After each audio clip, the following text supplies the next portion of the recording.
Subscribe to our YouTube channel and press the bell icon to get the latest updates. We are on Siana Road right now, which is the connecting road between Bulandshahr and Aurangabad in Uttar Pradesh. This is also the road where on 10th of August at around 9 a.m.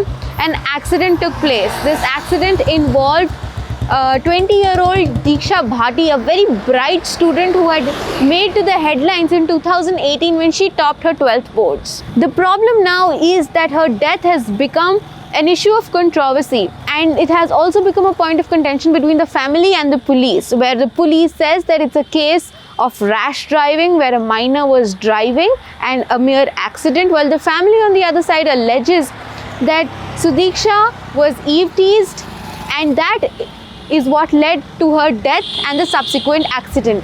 Sudiksha के साथ सोमवार सुबह जो हादसा हुआ उसमें वो कितने बजे घर से निकली थी, कौन कौन था उनके साथ? समथिंग वो 8 बजे निकले थे। 3 थे वो जो घर से निकले थे और हम अपने पशु के लिए चारा लेने खेत पे गए थे। उस टाइम चारा डाल रहे थे उनको, घर पे हम नहीं थे उस टाइम पे जब वो निकल के गए थे।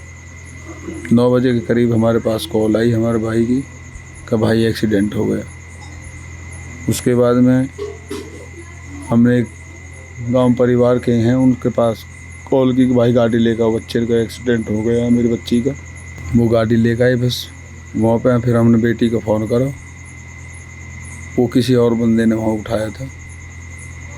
कहा भाई ये तो बच्चे तो ठीक है पर जो बेटी है वो उसकी डेथ हो चुकी है। सुबह मीडिया में ये बयान आया उनके चाचा जी का कि कुछ लड़के बाइक पे लोग उनको परेशान कर रहे थे सड़क पे। स्पोर्ट से 2-3 किलोमीटर पहले ही उन्होंने 2-3 बार बाइक आगे पीछे करी, उनसे कट वगैरह मारे और तीसरे चौथे कट पे उन्होंने मोटरसाइकिल के आगे कट मारा और ब्रेक मार दिया। ब्रेक मारते ही इनने ब्रेक मारा, ये डिसबैलेंस हुए और गिर गई। बच्ची राइट साइड गिरी, ये लेफ़्ट साइड गिरे। उसके सर पे इस साइड चोट लगी, आगे ब्रेक मारने से जैसे गिरी है।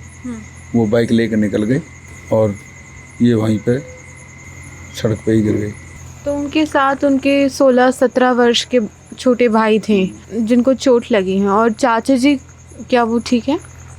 हाँ, उनको भी पहले एक्सीडेंट था, अब ज़्यादा ठीक तो नहीं है पर ठीक भी हैं वो तो।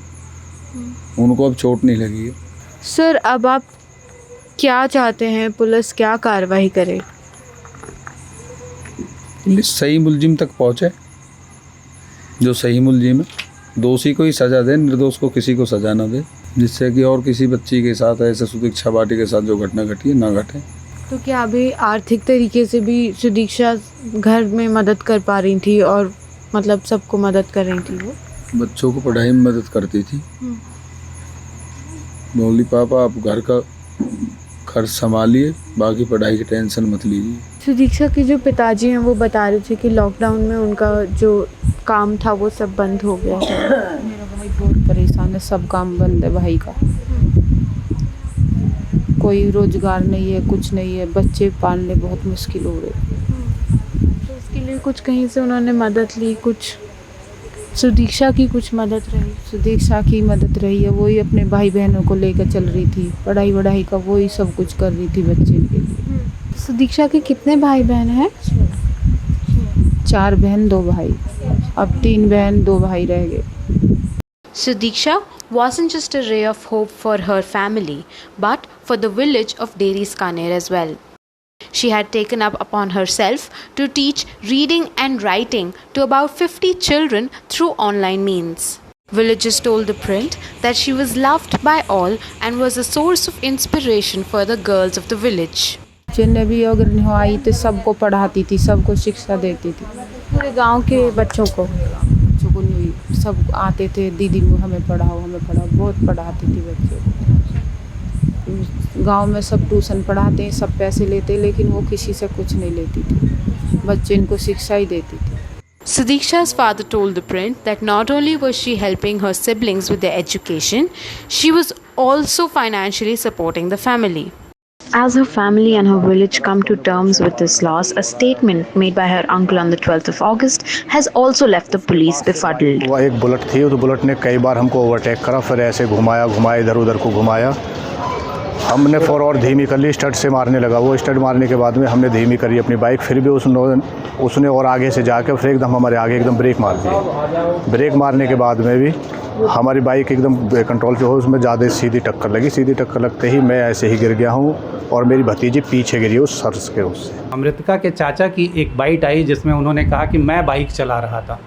इस पूरे तथ्य की हम लोगों ने जांच की कि आखिर जो लड़का निगम भाटी नाम का जो 16-17 साल का था, वो बाइक चला रहा था, अचानक इसमें ट्विस्ट कैसे आया, चाचा कैसे गाड़ी चलाने लगे। तो इसके बारे में विस्तृत जांच की गई, पूछताछ की गई, टेक्निकल एविडेंसेस इकट्ठे किए गए, जो प्रत्यक्षदर्शी थे उनसे पूछताछ की गई।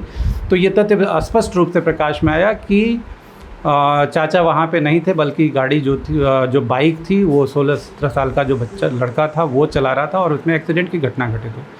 Amidst all these speculations on the sequence of events which led to the untimely demise of 20-year-old Sudiksha Bhati, there is one thing which is very clear, that her family saw her as a pillar of strength and support. With her gone, the family is bereft, and her village of Deras Kaner, which saw Sudiksha as a hope and symbol of good education for all children, feel that symbol is now gone. With Sudiksha gone, the village feels that there is no other star that the village is going to give birth to. With Surat Singh, this is Sonia Agarwal for The Press.